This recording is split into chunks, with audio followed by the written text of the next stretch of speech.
method of business would persist until the formation of the National Wrestling Alliance in 1948.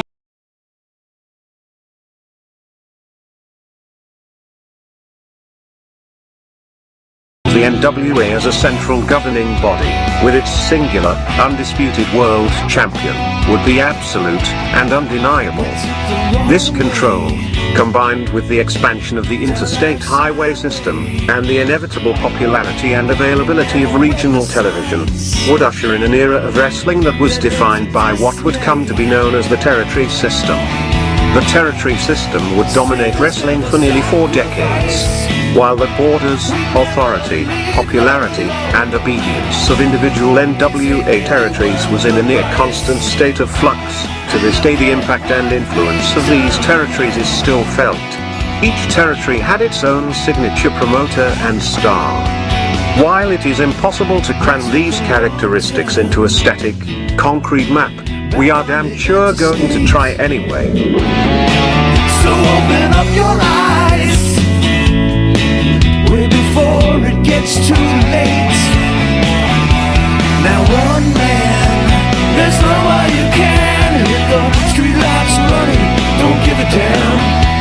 A simple explanation that you'll never find. Sinners never sacrifice, we never leave love alone. Is hate really worth the price? Look at what we've done. Never cared for compromise, always threatening someone's life, and it feels like the end of the world.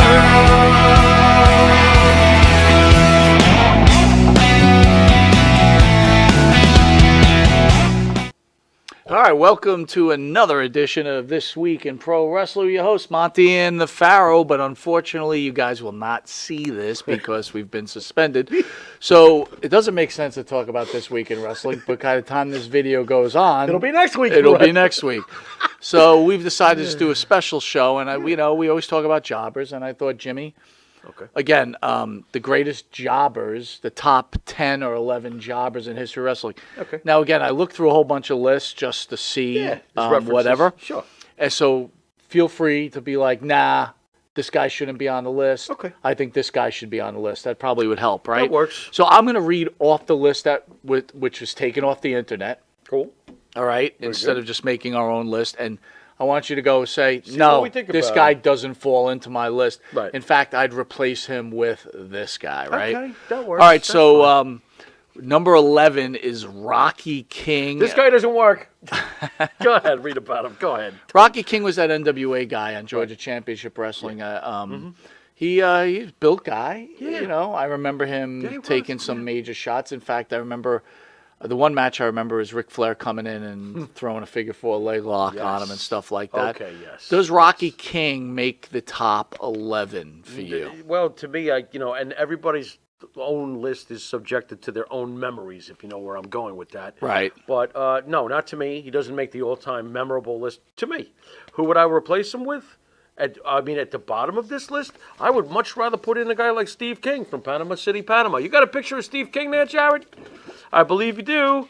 But, Steve King from Panama City, Panama, you know? Yeah, that's the fella right there. So there Steve King takes Rocky King. Do you remember, at least, again, course. it's subjected to, But to be personal fair, memories. we're a WWE guy, Right. So Right. it's, for an NWA guy, Rocky King That could be on could be there. Steve King.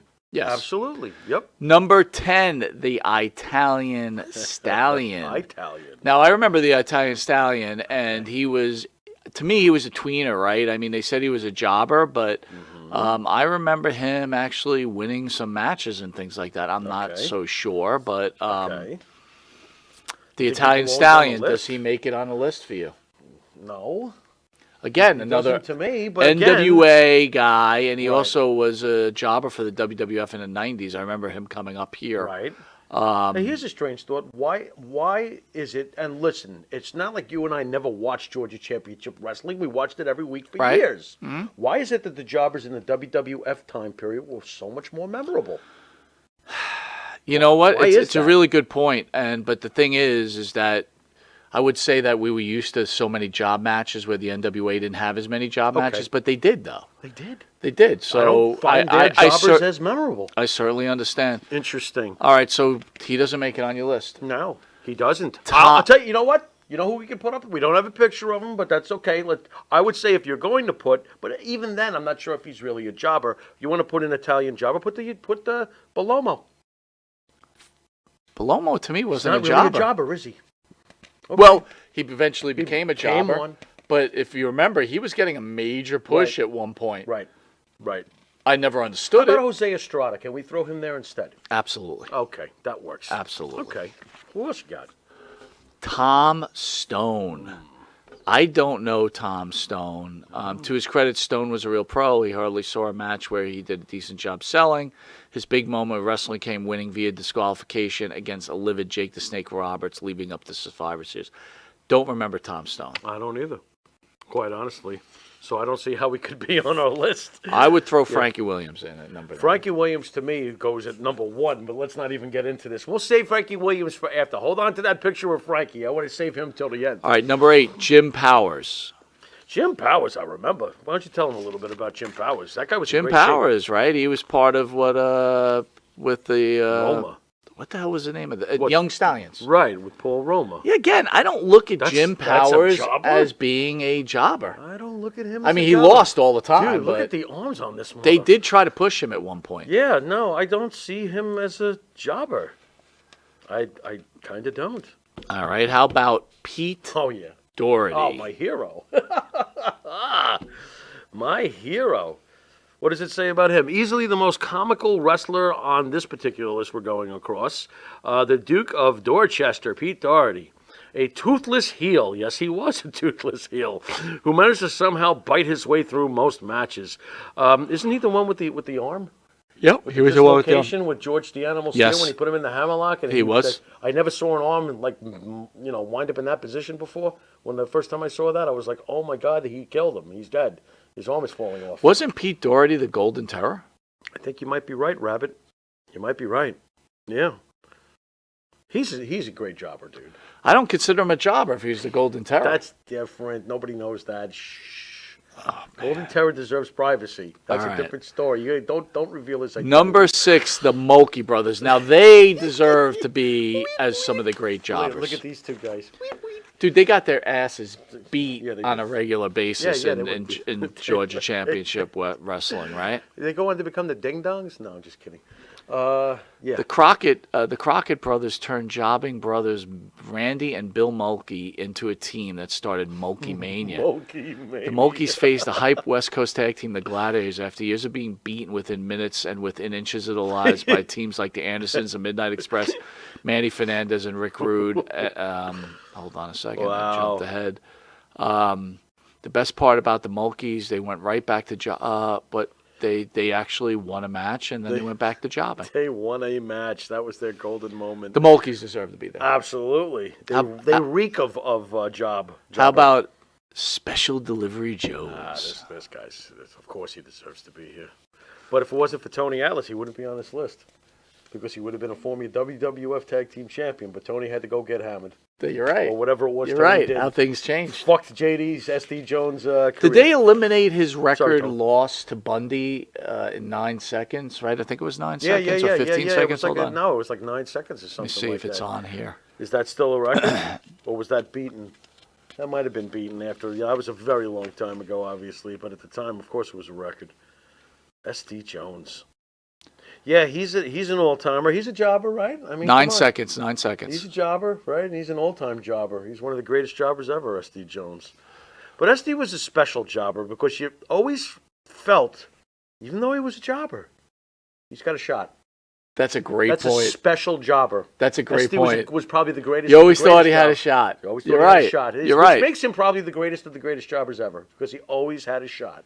Once in a while, he might get that win. This one you're not happy with. Number 4, Leaping Lanny Poffo. Well, I don't mind the Leaping Lanny jobber description. Just don't tell me the genius. Because when you main event, Saturday night's main event, and beat Hulk Hogan by countout or whatever it was, you're not a jobber. I'm not. The genius was never a jobber. So then he can't. Leaping So then he Lanny can't be Poffo- on this. No, he shouldn't. But wait be a on minute. this. You said Golden Terror and Pete Doherty are separated. So why wouldn't the Genius and Leaping Lanny be separated? Because you can see his face. It's not a concealed identity. Now stop doing that to the Golden Terror All right. and work the identity. It's concealed. Golden Terror is not Pete Doherty. We So don't know who he is. Leaping Lanny deserves to be on the list. Yeah, he could be, but I even then I never looked at him like, wow, what a jobber. You always know? thought he had a chance. Yeah, he's got a chance. Not like SD Jones, though. No, S.D. Jones, big dude. I thought SD, but Lanny's a big dude too. He's yeah, not no, so- he is. That's true. too. Number 3, Barry Don't Horowitz. this guy. Of course, he deserves to be on this list.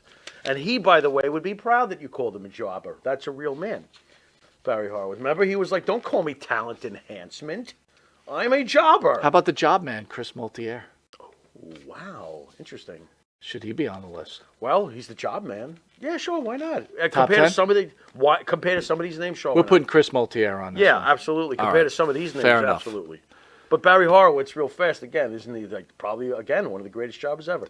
I agree. One of the greatest. He should be in the Steve Hall of Fame. by the way. Lombardi, the Brooklyn Brawler. Another Now, one. I agree. This guy should be number 2. Yes. I can't argue that. No. He was one of the great Right. jobbers. Yes, he was. Agreed. Here's number 1, which I'm not so sure I agree with this. Iron Mike Sharp. Mike Sharp's not a jobber. But he was. Not to me. We watched him get too many title shots. We saw him managed by Captain Lou Albano. No. And by the way, even the Brooklyn Brawler wasn't he managed by Bobby DeBrain? For a little bit? Yeah, you're right. So, I don't know, man. I think guys like Barry Horowitz, who were pure and never Give me like, guys that you think should be on the list.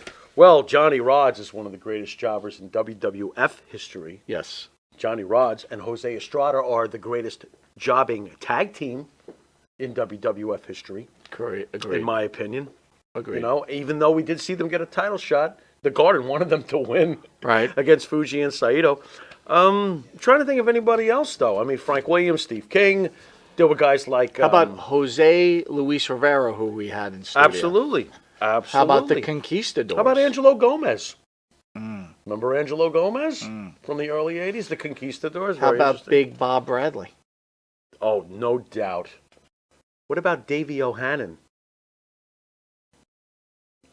Davey O'Hannon was not a so sure he great makes the late list. 70s jobber. Great. He was great. He was. He really was. But was he a jobber? Yeah, he always lost. He was a heel jobber and a magnificent one, quite honestly. I thought he was fantastic. He was very entertaining, and he always lost. Basically, always lost. There was some great jobbers, especially in the WWF. I don't remember. Is as Frankie many- Williams your number 1 jobber? He is. He's the greatest jobber of all time. Frankie Williams. Now you can throw him up, Jarrett. The great Frankie Williams, if you don't mind. There he is on Piper's Pit. And what was he being called on Piper's Pit? A loser. You're a loser. And he's like, I tried really hard. I tried. And Piper still beats the shit out of him. But Frankie Williams was the greatest jobber ever. Week after week, year after year, putting over how many great talents did we watch him put over growing up? Yeah. Whether it was Killer Khan or Sergeant Slaughter or Greg Valentine or Don Morocco or Stan Hansen or whoever it was, this guy went out there and got murdered. Week after week after week. That's really good. I think he's the greatest damn jobber ever. But of course, this was before we hit WrestleMania. Frankie Williams is, for the most part, pre-WrestleMania. What a worker. What a worker. I think Frankie Williams was the best. Do you think he's the greatest jobber? Are you with me on that one? Some of the greater moments. Absolutely. Some of the greater moments. To me, Barry Horowitz is technically Barry the Horowitz greatest is jobber. the greatest jobber of all I time. think so. But then again, think so. he has a SummerSlam win. He does. So does that still Does that consider a eliminate jobber? him? See, That's Frankie what I'm never saying. got a goddamn... That's why, to me, Frankie's the ultimate loser. Right, yeah.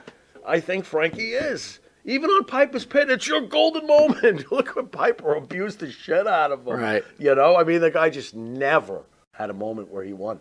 He You're wouldn't right. got anything. You're right. He's the ultimate jobber to me. Frankie Williams, man. Yeah, like when I look at jobbers, I don't think Johnny Rodz. Like Johnny Rodz was a jobber, I guess, Of course he was. but he really wasn't a jobber. lost all the time. But he wasn't a jobber. Well, you knew that he could win. That's the same thing with SD. You knew that he had a shot at winning. Johnny did win some matches once in a while. Right. We saw it. Right. You know, I mean, Rods and Estrada, we thought they came so close at that house show against Fuji and Saito. They almost won. Wasn't that like 2 out of 3 falls? Yeah. My God, they almost won the damn thing. You could see the fans going, but you knew deep down they're going to lose.